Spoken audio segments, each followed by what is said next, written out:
네, 오늘 하나님 말씀은 로마서 2장 17절에서 3장 8절까지 말씀입니다. 다소 길기 때문에 17절에서 24절까지만 오늘 함께 봉독하도록 하겠습니다.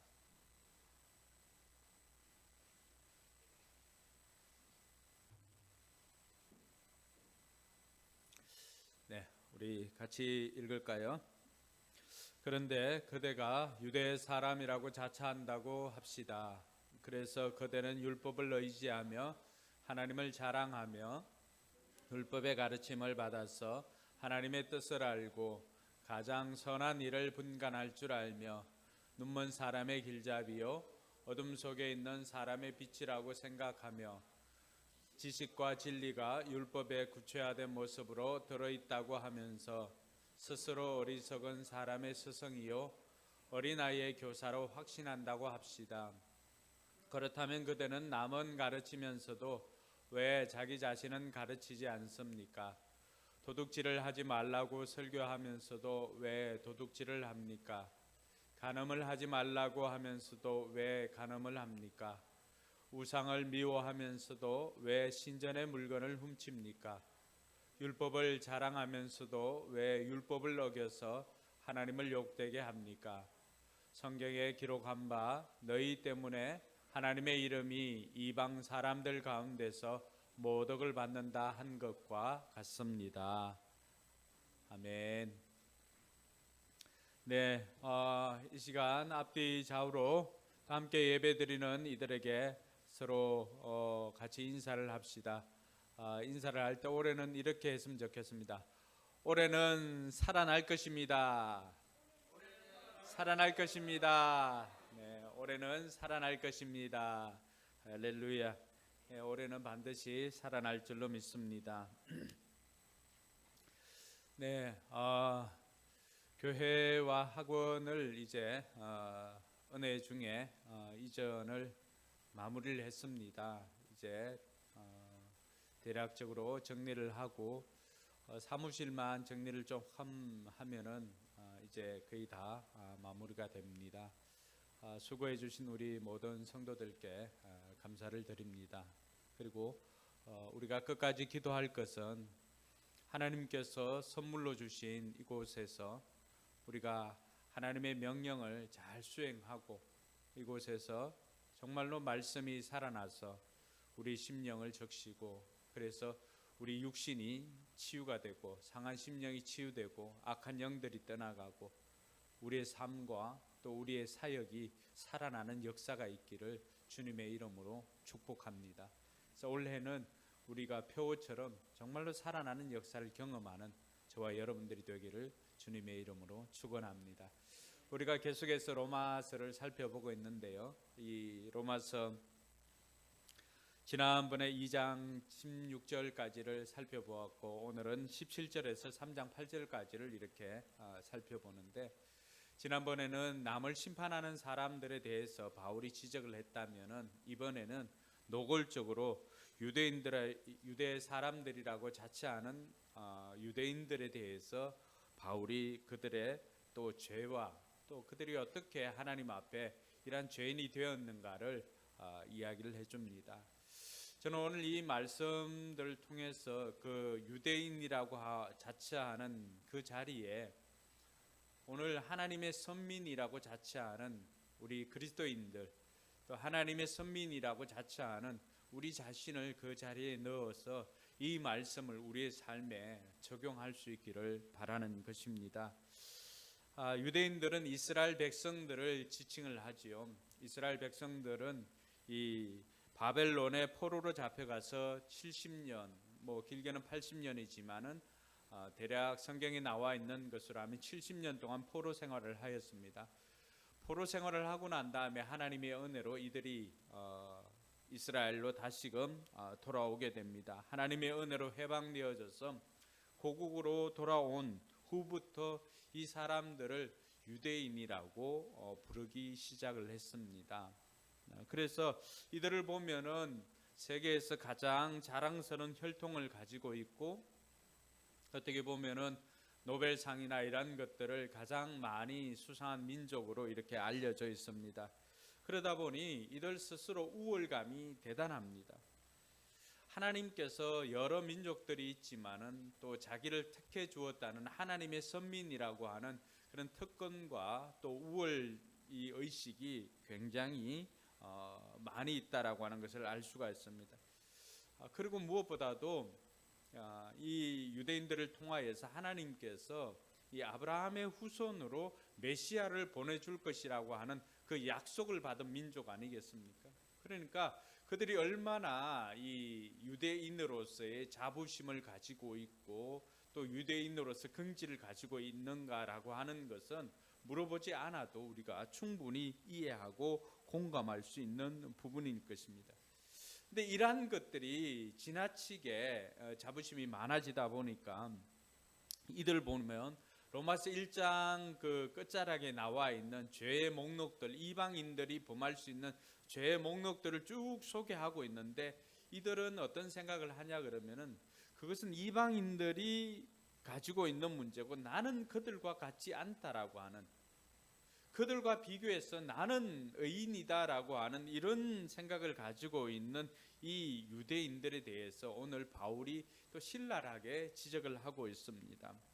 서두에도 이야기했지만은 이 유대인 자리에 오늘 저와 또 하나님의 선민이라고 택함 받은 백성들이라고 자부하고 있는 우리 그리스도인들을 그 자리에 넣어 보면은 우리들의 죄가 무엇이고 또 우리들이 어떻게 해서 하나님 앞에 이러한 무서운 죄인이 되었는지를 이 유대인들을 통해서 타산지석으로 배우고 또 깨닫는 그런 시간들이 될 수 있기를 바랍니다.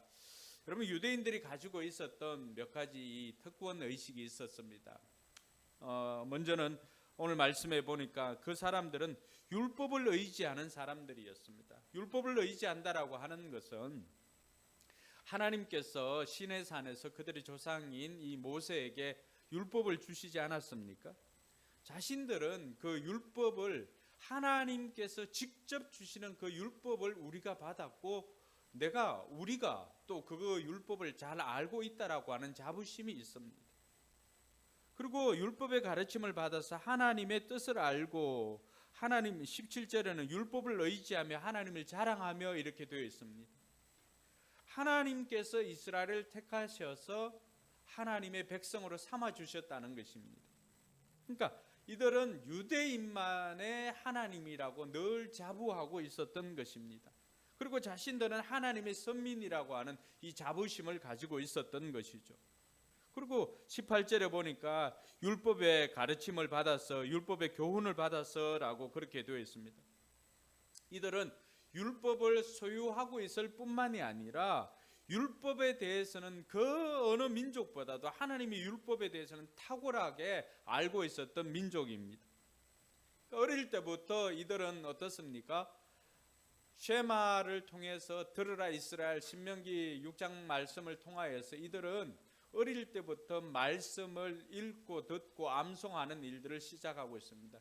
여러분, 수천 년이 지났지만은 이스라엘 백성들이 다시금 지금의 이스라엘로 나라가 만들어진 것, 여러분 우리가 36년 동안이나 일제 그 압제 속에 있을 때 많은 민족 정신들을 잃어버리고 많은 것들을 잃어버렸습니다. 그 36년인데 근데 36년이 아니라 1000년이 지나고 난 다음에도 이스라엘로 모일 수가 있었던 그 이유는 무엇일까요?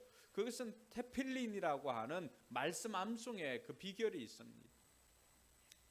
하나님께서 이스라엘 백성들을 말씀을 통하여서 이들이 율법을 받았기 때문에 그 율법이라고 하는 율법의 대표적인 것이 무엇이죠? 십계명 아니겠습니까? 십계명을 암송할 뿐만이 아니라 늘 이들은 세상 학문을 배우기 이전에 하나님의 말씀을 암송하고 하루를 시작합니다. 그러니까 이들이 가지고 있는 율법에 대한 그 이해와 율법에 대한 자부심은 그 어느 누구보다도 대단하다라고 하는 것을 우리가 알 수가 있습니다. 그렇게 율법에 대해서 배우고 익히고 외우다 보니까 그 율법을 가르쳐 주시는 하나님의 뜻을 알고 분별할 수 있다라고 하는 자부심이 있습니다. 윤리적으로도 올바른 결정을 할 수가 있습니다. 다른 사람들 보면은 저것은 율법에서 어떻게 벗어났다라고 하는 것들을 쉽게 판단할 수도 있게 되었습니다. 이들은 율법의 세부 조항까지도 이렇게 세워서 하다 보니까 하나님의 뜻을 알기도 하고 또 사람들이 어떻게 하면 하나님의 뜻에서 멀어졌는가를 분별하고 판단할 수 있는 자리에까지 이르게 되었습니다. 또 오늘 말씀해 보니까 어떻게 되어 있습니까? 지식과 진리가 율법에 구체화된 모습으로 들어있다고 하면서 스스로 어리석은 사람들의 스승이 되었습니다. 눈먼 사람의 길잡이가 되었습니다.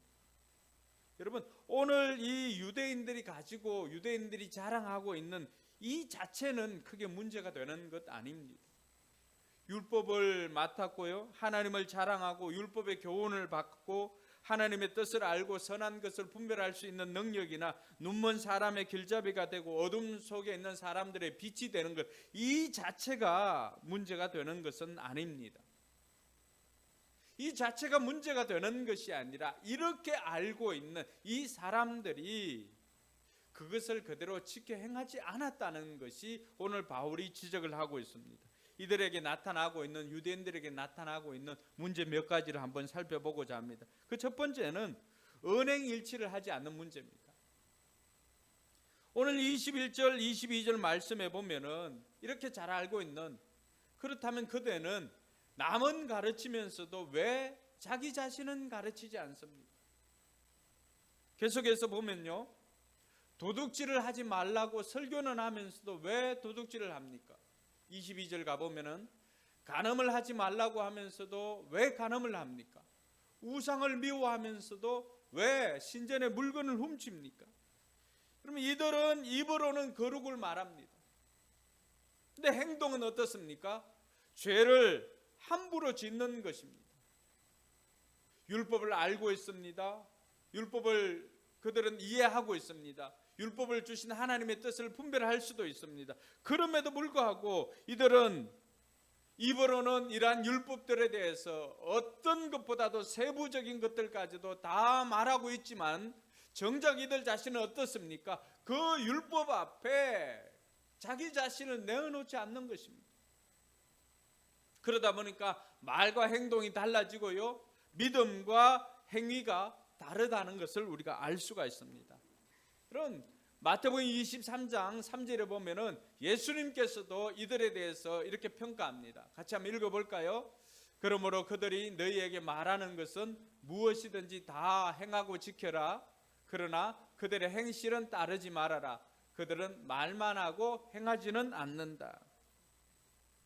율법학자들과 바리새파 사람들을 가리켜서 제자들에게 가르쳐 줍니다. 제자들에게 말할 때 너희들에게 이 사람들이, 율법학자나 바리새파 사람들이 너희들에게 말하는 것은 무엇이든지 다 듣고 행하라고 말하고 있습니다. 그런데 뭘 말합니까? 그러나 그들의 행실은 따르지 말아라. 그들은 어떤 사람입니까? 그들은 말만 하고 행하지는 않는다. 예수님께서도 이 유대인들, 그리고 유대인들을 대표하는 율법학자들과 바리새파 사람들을 향하여서 이렇게 평가를 하고 있습니다. 유대인들이 율법을 아는 것이 문제가 되는 것이 아니죠. 하나님의 말씀을 아는 것이 문제가 되는 것이 아니라 그 아는 것을 삶으로 살아내지 않는 것이 문제라고 하는 것이 바울이 오늘 그들의 문제로 지적을 하고 있는 것입니다. 그들을 죄로 지적을 하고 있는 것입니다. 여러분, 언행일치가 되지 않으니까 관계가 어떻게 될까요? 관계가 파괴되어지는 것이죠. 관계에서 신뢰를 깨는 행위가 아니겠습니까? 말과 행위가 다르다면은 그 사람을 우리가 어떻게 믿을 수가 있겠습니까? 그러니까 이러한 것들은 오늘 바울이 유대인들의 죄로 언급하고 있는 유대인의 문제는 다른 것이 아니라 그들의 도덕적인 문제를 지적하고 있습니다. 오늘 유대인들의 이런 도덕적인 문제 앞에 저와 여러분들은 어떻습니까? 우리도 불법 유턴하는 사람들을 또 쉽게 평가를 하고 할 수도 있습니다. 근데 그들을 평가하면서도 왜 우리 자신은 그 앞에서 너무나 관대하게 우리 자신에게는 대해줍니까? 우리도 다른 사람들을 손가락질하고 평가하고 판단하고 우리도 많이 하나님의 말씀에 대해서 듣고 알고 있지는 않습니까? 그런데 우리 자신은 거기 앞에서 늘 그 말씀을 우리에게 적용할 때는 어떻습니까? 마치 그것이 고무줄인 양 굉장히 관대하게 이렇게 늘어나는 것을 볼 수가 있습니다. 바울이 오늘 하나님의 선민이라고 자처하는 유대인들을 지적하는 것처럼 오늘 그 바울의 지적을 저와 여러분들이 겸손히 받아들일 수 있기를 바랍니다. 두 번째로 이들의 문제를 보면요, 알고도 짓는 죄의 문제입니다. 오늘 23절과 24절 한번 보면 어떻게 되어 있습니까? 율법을 자랑하면서도 왜 율법을 어겨서 하나님을 욕되게 합니까? 성경에 기록한 바 너희 때문에 하나님의 이름이 이방 사람들 가운데서 모독을 받는다 한 것과 같습니다 라고 이야기를 합니다. 여러분, 이들이 율법을 몰라서 오늘 하나님 앞에 심판을 받습니까? 그렇지 않습니다. 이들은 율법에 대해서는 그 어느 누구와 논쟁을 해도 이길 수 있는 사람들이고, 그 율법을 더 잘 지키기 위해서 그것을 세부적으로 쪼개어서 둘 정도로 율법에 대해서는 그 어느 누구보다도 탁월한 사람들이었습니다. 그럼에도 불구하고 이들이 율법을 몰라서 죄를 짓고 심판을 받는 것이 아니라 율법을 알고 있음에도 불구하고 죄를 짓는다는 것입니다. 나쁜 짓인 것을 알고도 죄를 지을 때가 있지 않습니까? 그것을 이야기하는 것입니다. 그러니까 오늘날 우리가 수많은 세상 사람들에게 손가락질 받는 이유가 뭘까요? 우리도 이것을 하면 나쁘다는 것을 알아요. 그럼에도 불구하고 우리는 어떻습니까? 나쁜 줄 알고도 죄를 지을 때가 있다라고 하는 것이죠. 그렇게 되다 보니까 예수 믿지 않는 사람들 앞에서 하나님을 욕되게 하는 경우가 굉장히 많습니다. 여러분, 하나님 앞에서는 불신자의 죄보다도 신자의 죄를 더 무겁게 취급한다는 것을 우리가 기억을 해야 됩니다. 왜 그럴까요? 그것은 우리가 그렇게 행동을 하면은 우리의 행동으로 그치는 것이 아니라 나의 인격이 평가받는 것으로 그치는 것이 아니라 뭐가 평가를 받죠? 우리 때문에 하나님의 영광이 가려지고 우리 때문에 하나님께서 모독을 당한다고 그렇게 말하고 있습니다. 여러분, 세상 사람들도 하나님에 대해서 저주하지는 않습니다. 세상 사람들도 예수님에 대해서는 그렇게 쉽게 저주를 하지 않습니다. 그런데 뭘 이야기를 합니까? 우리 때문에, 우리가 세상에서 알고도 버젓이 죄를 지으니까 어떻게 예수 믿는 사람들이, 어떻게 유대인들이 그럴 수 있느냐라고 하는 것처럼 우리 역시도 우리로 말미암아서 알고도 버젓이 죄를 지으니까 세상 사람들이 우리를 통하여서 하나님을 모욕하는 것입니다. 그러니까 이러한 것들이 하나님의 영광을 가리게 되니까 오늘 바울은 자칭 유대인들이라고 하는 그런 자부심을 가지고 율법을 그렇게 많이 알고 있다고 자부하는 그들을 향해서 왜 알고 있으면서도 그렇게 죄를 짓느냐고 이야기를 하고 있는 것입니다. 그러면서 바울이 이 유대인들에 대해서 한 가지 더 지적을 하는 것이 있습니다. 이 굉장히 좀 민감한 주제이기도 한데요, 바울이 이 유대인들에 대해서 지적을 하는 것은 다른 것이 아니라 형식으로 내용을 대체하는 문제를 지적을 합니다. 그 대표적인 것이 할례입니다. 할례. 여러분, 할례는 어떤 것입니까? 할례는 이들의 조상인 아브라함과 하나님께서 맺으신 그 언약의 증표로 주신 것이 할례입니다. 창세기 17장에 보면 하나님께서 아브라함과 언약을 맺고는 하나님께서 아브라함에게는 너는 열국의 아비가 될 것이다 라고 하면서 아브라함의 이름을 아브라함으로 바꾸어 주십니다. 그리고 하나님께서 아브라함에게 약속해 주신 것이 무엇인가 하면은 너희는 나의 백성이 되고 나는 너희 하나님이 될 것이다 라고 하는 그 약속을, 언약을 해 주셨던 것입니다. 그러고 난 다음에 하나님께서는 그 언약의 표로 너희 후손 모두는 할례를 받을 것을 명령을 했습니다. 여러분, 할례는 언약의 표로 주어진 것입니다. 그때 당시 언약 당사자들 간에 언약을 지키지 않으면은 내가 이렇게 되겠다라고 하는 그런 선언적인 표시처럼 되어진 것이 할례입니다. 오늘 이스라엘 백성들이 할례를 행한 것은 무엇입니까? 하나님과 나와 언약을 맺었는데, 하나님과 우리와 언약을 맺었는데 내가 하나님의 그 언약을 지키지 않으면, 약속을 지키지 않으면 잘려진 표피처럼 하나님과 나와의 관계는 이렇게 잘려지고 끊어지고 하나님과 나와는 관계없는 인생이 되겠습니다 라고 하는 고백입니다. 언약 당사자들이 또 어떻게 합니까? 짐승을 갈라놓습니다. 짐승을 갈라놓고 그 언약 당사자들이 같이 지나갑니다. 창세기 15장에 보면 하나님께서 아브라함 보고 짐승을 갈라놓으라고 하거나 하나님께서 지나가십니다. 뭘 의미합니까? 내가 너와 약속을 이렇게 했는데 내가 너에게 한 약속을 내가 지키지 않으면 어떻게 된다는 거예요? 끔찍한 이야기지만 하나님께서 지금 갈라놓은 짐승처럼 갈라지겠다는 거예요. 언약의 표시로 주신 이 할례입니다.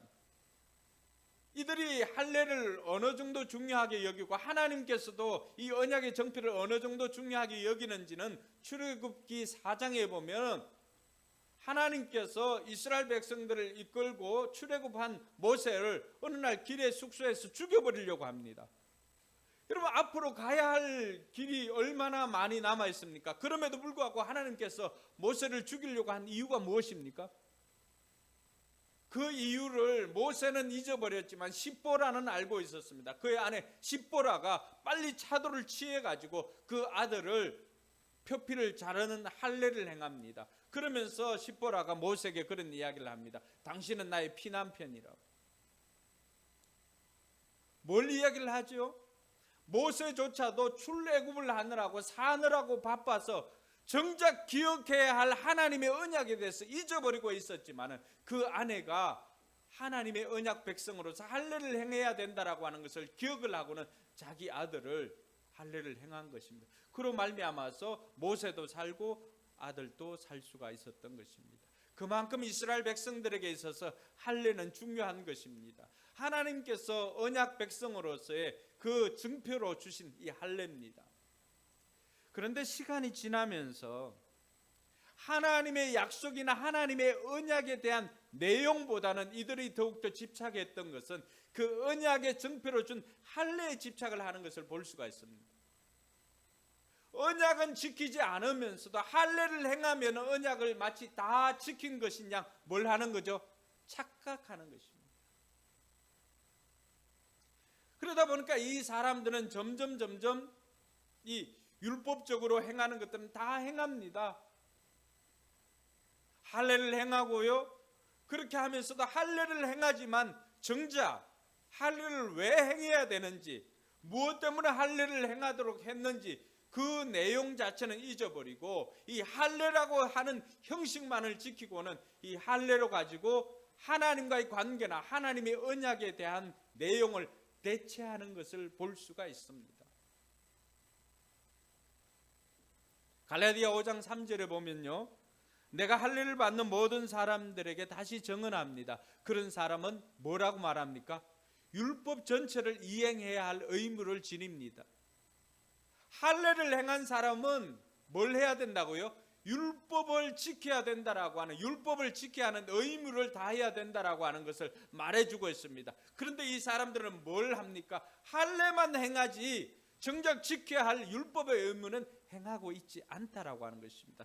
형식으로 내용을 대체하고 있는 것입니다.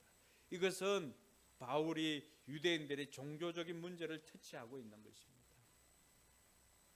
오늘날 많은 것들이 이들의 문제에서만 그치는 것이 아니라 우리의 세례, 우리의 예배, 우리가 하나님 앞에 종교적으로 하고 있는 그 모든 것들, 우리의 기도, 찬양, 예배, 설교, 모든 것들을 오늘 이것에 비추어 보면은 정말로 우리의 내면의 동기가 그 내용을 중시하고 그 내용을 충실하게 하기 위해서, 내용을 증명하기 위해서 준 형식까지도 우리가 바르게 하고 있는지를 돌아보아야 할 것입니다.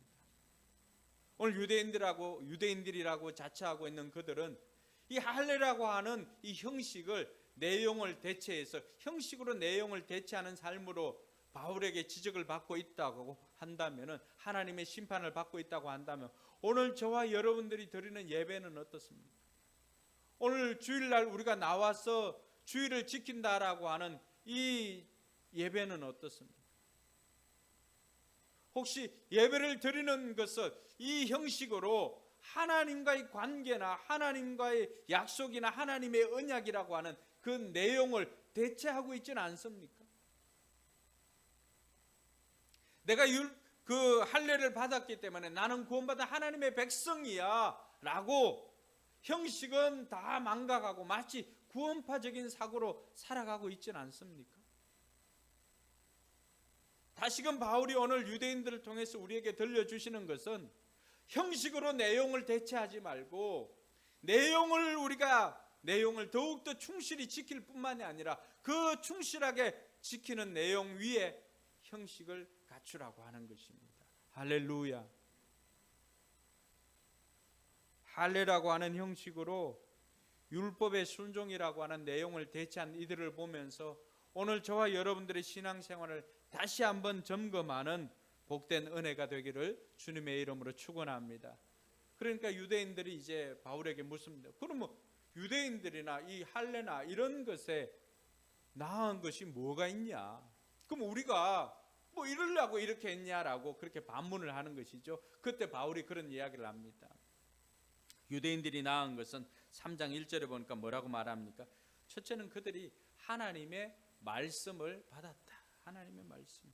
2절까지 가봅시다. 모든 면에서 많이 있지만은 첫째는 뭐라고 말합니까? 그들이 하나님의 말씀을 맡았다는 것. 여러분, 유대인들이 여러 가지 유익되고 여러 가지 나은 것들이 많이 있지만은 그래도 하나님께서 가장 쳐주는 것이 무엇입니까? 이들이 하나님의 말씀을 맡았다는 것입니다. 여러분, 유대인들의 철저함이 아니고서는 오늘 하나님의 말씀이 이 성경으로 우리에게 들려질 수 있을까라고 하는 것에는 의문이 듭니다.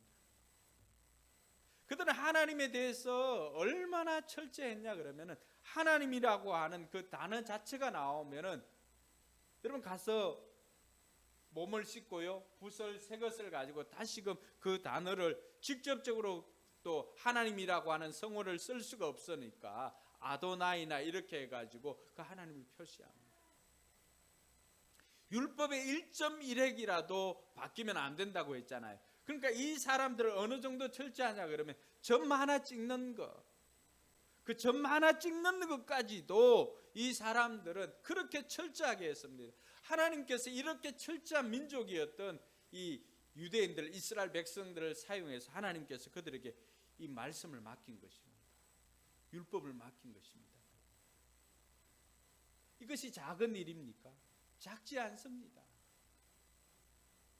근데 그들이 이 말씀을 받았음에도 불구하고 말씀을 맡은 것은 잘 하였지만은 그 말씀을 맡고 난 다음에는 말씀대로 살지 않은 것에 오늘 바울이 그들을 지적하고 있는 것입니다.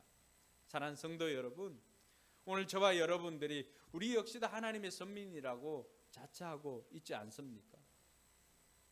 그 자체는 문제가 되는 것이 아닙니다. 오늘 많은 사람들이 이 코로나 시대에 세상 사람들이 교회를 향하는 그 분노를 우리가 피부로 느낄 수가 있습니다. 왜 그렇습니까? 정말 하나님의 선민이라고 자처하는 이단이든 또 아니면은 선교단체든 여러 하나님의 이름을 사용해서 하는 그 대부분의 사람들, 그 사람들이 행했던 태도가 무엇입니까?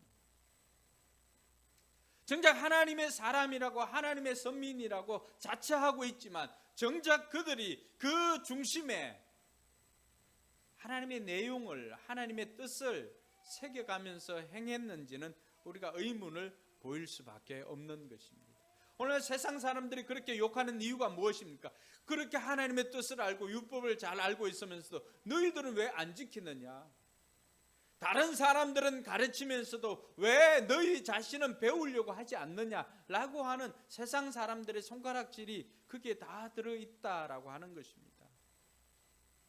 그러니까 이러한 시대에 하나님의 선민이라고 자부하고 자처하고 있는 우리는 어떻게 살아야 할 것인가? 그 답을 오늘 이 말씀 속에서 찾을 수 있기를 바랍니다. 그 첫 번째는 신행일치로 하나님께 영광을 돌리는 것입니다.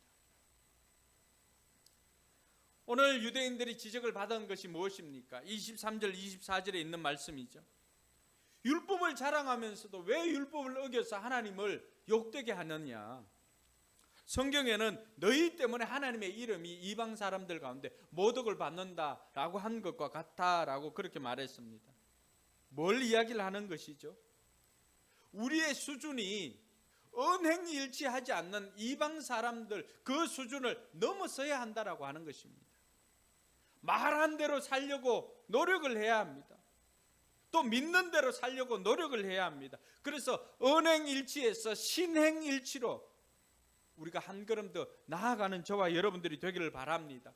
이방인들의 도덕 수준과 비교해서 만족해하는 것이 아니라 저들보다도 조금 나은 것에 만족하는 것이 아니라 그들보다도 탁월한 도덕 수준을 살아가는 저와 여러분들이 되기를 바랍니다. 그것이 이 땅 가운데서 우리가 하나님의 왕되심을 선포하고 하나님 나라 백성으로서 하나님 나라를 세워가는 저와 여러분들의 삶인 것을 믿으시기 바랍니다. 로마서를 통해서 우리가 하나님 나라의 복음이 무엇인지 하나님 나라가 무엇인지를 우리가 배우고 있지 않습니까? 배운 것에 그치는 것이 아니라 우리의 삶의 전 영역에서 하나님의 통치하심이 나타나는 하나님의 나라를 살아가는 저와 여러분들이 되기 위해서는 언행일치뿐만이 아니라 한 걸음 더 나아가서 신행일치까지도 나아가는 저와 여러분들이 되길 주님의 이름으로 축원합니다. 두 번째로 우리가 어떻게 살아야 할 것인가는 우리 마음의 할례를 받는 것입니다. 오늘 말씀에 보니까 29절에 뭐라고 되어 있습니까?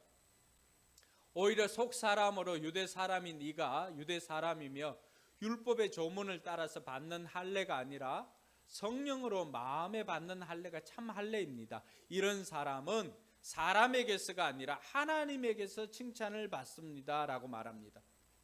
오늘 바울이 대안으로 제시하고 있는 것이 무엇입니까? 사람에게 손가락질 당하는 그들에게 바울이 대안으로 제시하고 있는 것이 무엇입니까? 하나님에게 칭찬받는 이 비결은 다른 것이 아니라 육신의 할례를 받으려고 그 형식적인 것을 하려고 내용을 어긴 그런 삶이 아니라 내용까지도 충실하게 살아가는 마음의 할례를 받으라고 하는 것입니다. 할렐루야. 이런 사람들이 하나님 앞에 칭찬을 받는다는 것입니다. 마음의 할례를 받으라고 하는 것이 무엇입니까?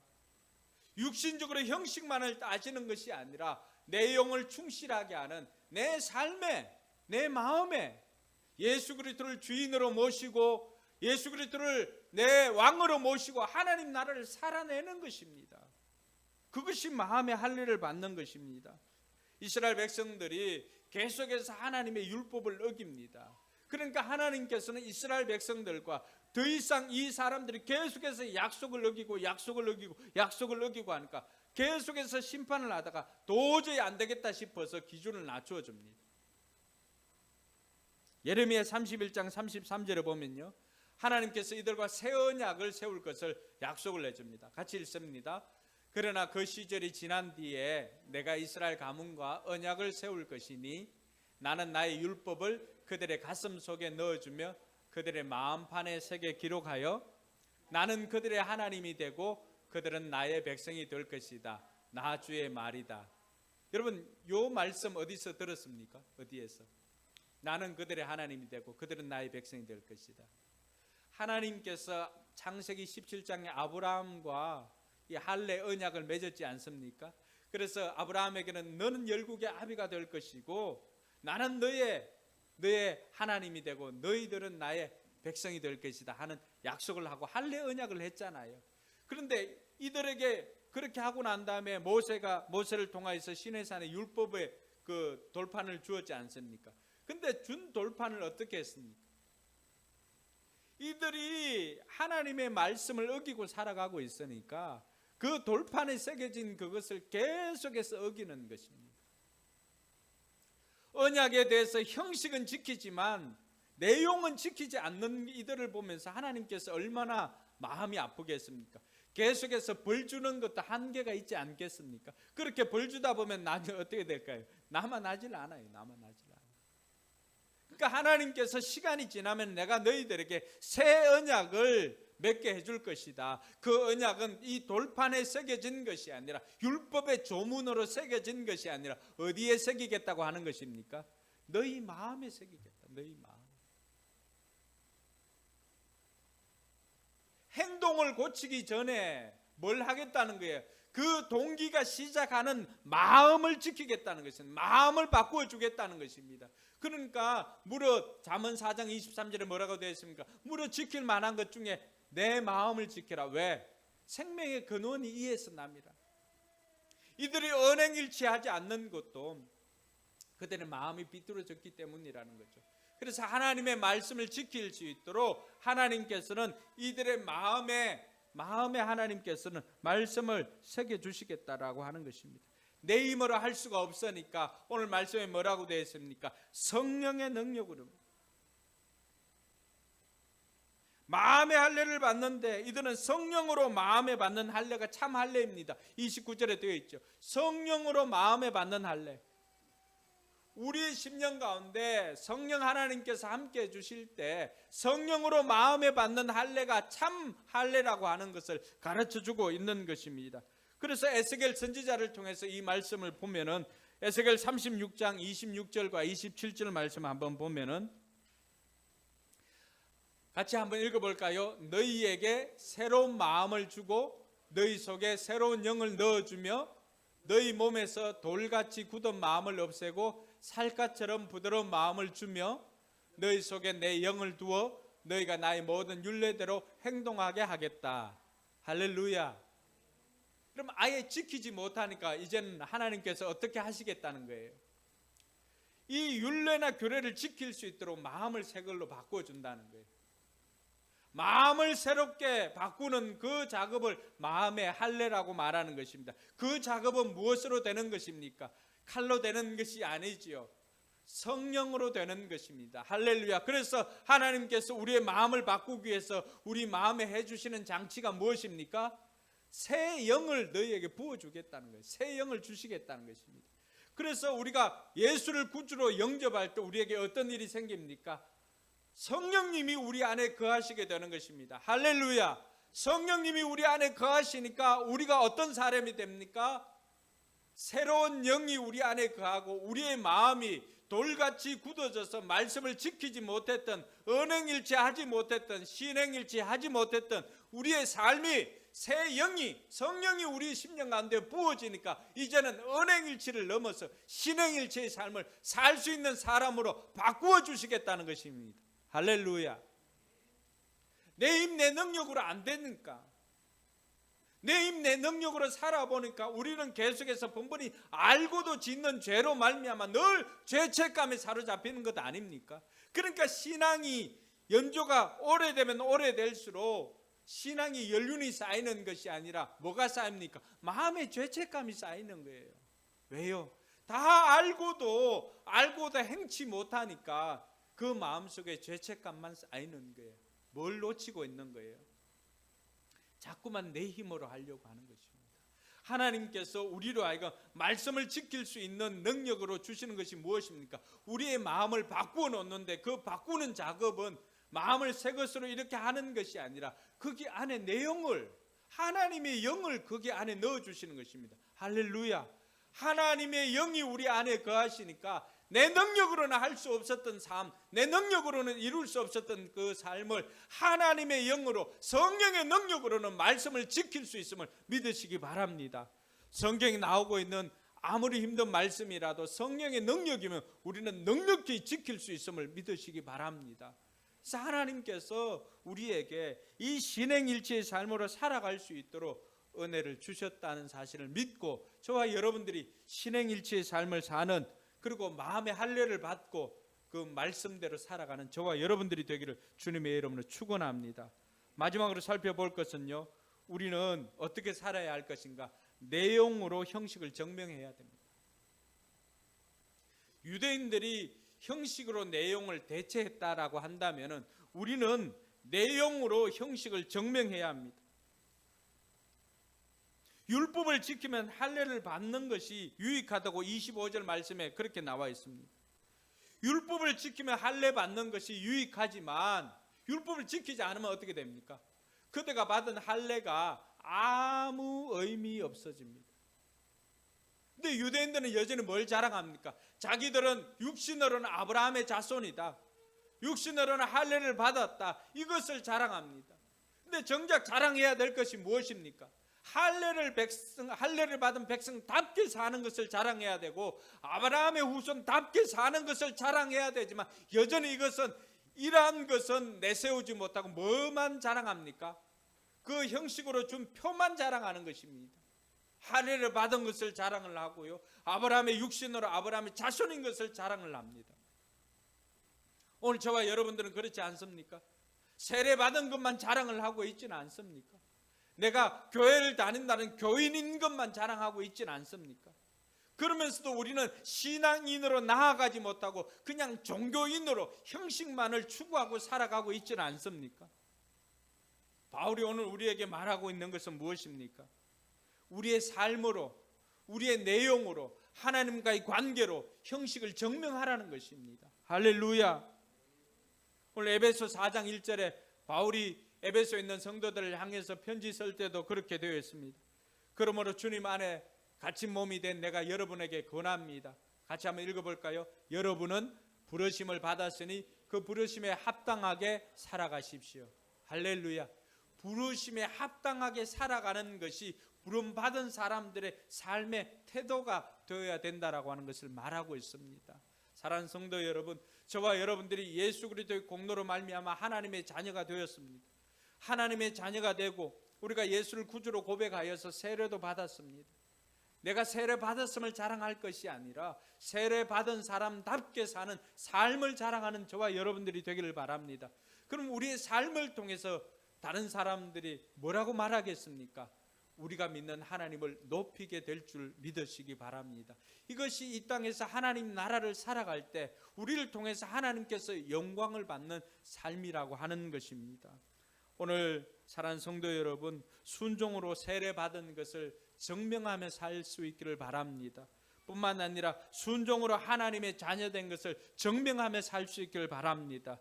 순종과 섬김으로 예수님의 제자됨을 증명하며 살아갈 수 있기를 주님의 이름으로 축원합니다. 삶으로, 내용으로, 형식을 증명하며 살아가는 저와 여러분들이 되기를 주님의 이름으로 축원합니다.